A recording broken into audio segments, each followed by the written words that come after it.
जीवन में हम सबसे अधिक किससे बचकर रहते हैं, किससे चिढ़ते हैं? सोचिए।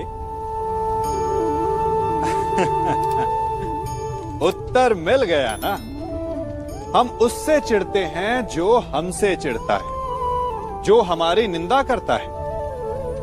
हम उससे बचकर रहते हैं, दूर रहते हैं। हमें लगता है कि वो व्यक्ति हर स्थान पर हमें नीचा दिखाएगा, हमारा अपमान करवाएगा। परंतु तनिक सोचिए, क्या एक निंदक से दूर रहना उचित है? नहीं। एक निंदक के जितना समीप रहो उतना ही श्रेयस्कर है। हमारे मित्र हमारी कमियों को छिपाते हैं, हमारी भूलों को दबाते हैं, परंतु एक निंदक हमारी कमियां हमारे समक्ष लाता है, हमें हमारे वास्तविक रूप से अवगत करवाता है। अपनी कमियों को समझकर हम उन्हें सुधार सकते हैं, अपने व्यक्तित्व को संवार सकते हैं। इसलिए निंदक के लिए अपने मन में बैर नहीं, सम्मान और धन्यवाद का भाव होना चाहिए।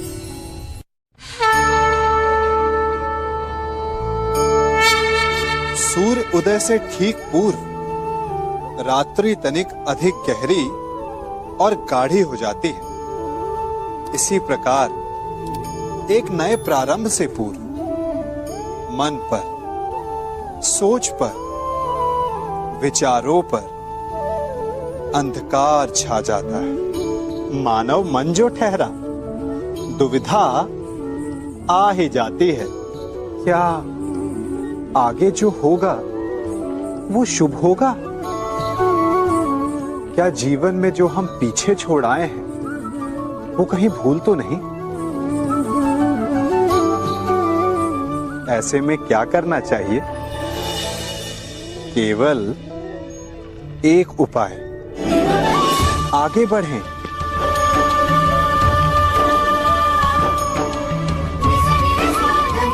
क्योंकि आगे बढ़ने के लिए हमें अपने पांव से उस धरा को ढकेलना पड़ता है जिस पर हम खड़े हैं। जहां मार्ग ना हो वहां लक्ष्य नहीं भूलना चाहिए। बस एक नया मार्ग बनाने का परिश्रम करना चाहिए। क्योंकि नया मार्ग बना तो लक्ष्य मिलेगा ही, और यदि लक्ष्य नव निर्माण का हुआ तो मार्ग भी बनेगा।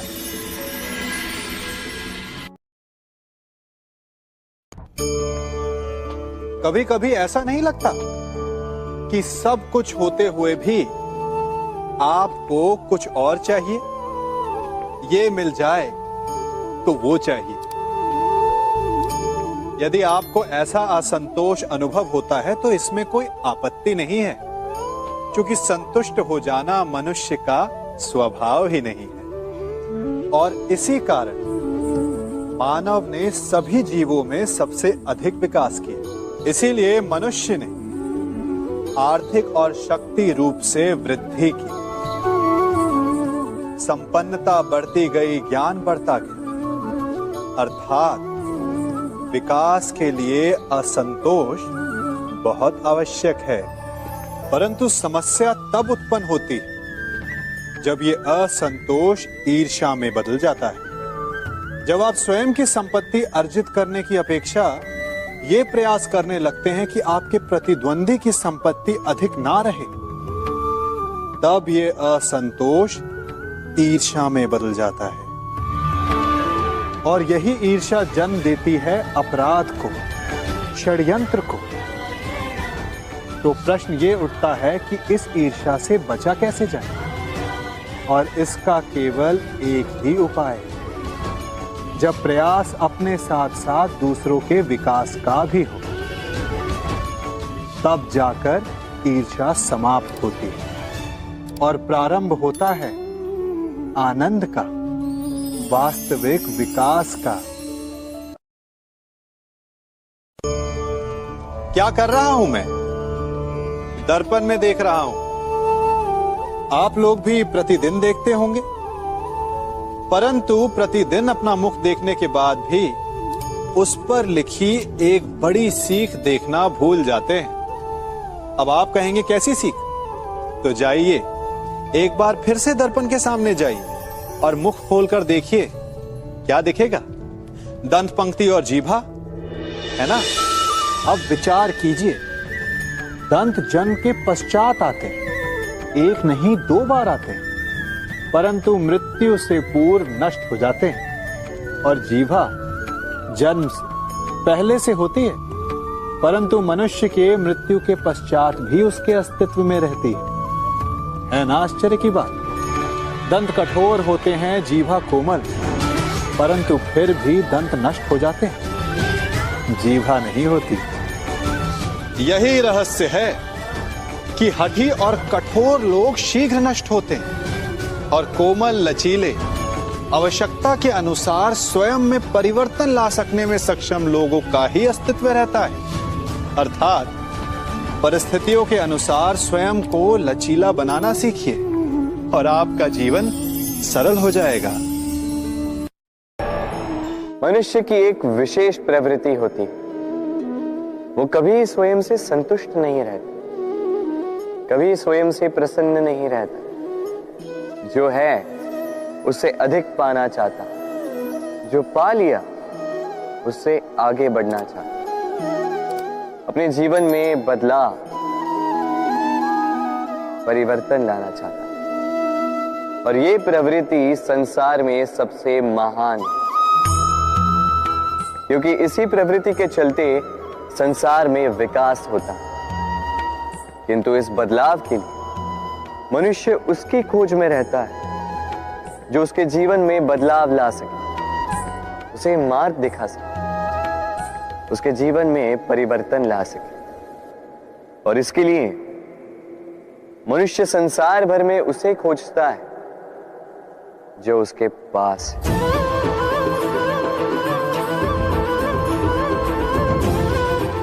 बताइए कौन? यदि कोई आपका जीवन बदल सकता है तो दर्पण देखिए। वो आप स्वयं है जो आपका जीवन बदल सकते हैं।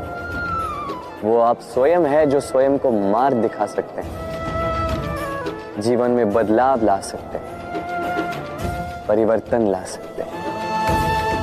इसलिए पहचानिए अपनी भीतर की शक्ति को और विश्वास कीजिए कि इस संसार में आपसे अधिक शक्तिशाली और कोई नहीं। जीवन बदल जाएगा और अंधविश्वास का नहीं, आत्मविश्वास का हाथ थामे आपकी समस्याएं स्वतः दूर हो जाएंगी। तो प्रेम से बोल, राधे राधे। कभी किसी पक्षी को घोंसले की नींव बनाते देखा है? अथक परिश्रम करके तिनका तिनका बिटोर कर वो पक्षी अपना घोंसला बनाता है, अपनी संतान के लिए एक सुरक्षित घर बनाता है। और फिर कहीं से तीव्र आंधी आती है, भारी वर्षा होती है और उसका घोंसला तिनका तिनका करके बिखर जाता है। फिर वो पक्षी क्या करता है? वो रोता नहीं, ना ही विलाप करता है। वो बिना विलंब करे फिर से अपना घोंसला बनाना प्रारंभ कर देता है और सफलता पाता है। फिर हम क्यों छोटी छोटी असफलता से भयभीत होकर परिश्रम करना छोड़ देते हैं? एक बात सदा स्मरण रखिएगा, हर वृक्ष कुल्हाड़ी की एक मार से नीचे नहीं गिरता, हर चट्टान घन के एक प्रहार से नहीं टूटती। सफलता पाने के लिए अनावरत परिश्रम करना ही मात्र एक मार्ग है। भूल और मनुष्य, इन दोनों का संबंध कुछ वैसा है जैसा पंख और चिड़िया का, जैसा धारा और नदिया का। यदि भूल मनुष्य के स्वभाव का इतना महत्वपूर्ण अंग है तो आप सोचिए, इस पर लज्जा क्यों?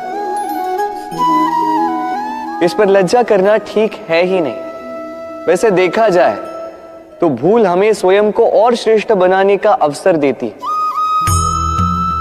पहले से अच्छा प्रदर्शन करने की प्रेरणा देती। अब कदाचित आप में से कुछ इस बात से सहमत नहीं हो, क्योंकि बहुतों की दृष्टि में भूल दोष को जन्म देती, दोष अपराध को, और अपराध के लिए क्षमा नहीं, दंड मिलना चाहिए। किंतु क्या आपने कभी सोचा है कि ऐसा क्यों होता है?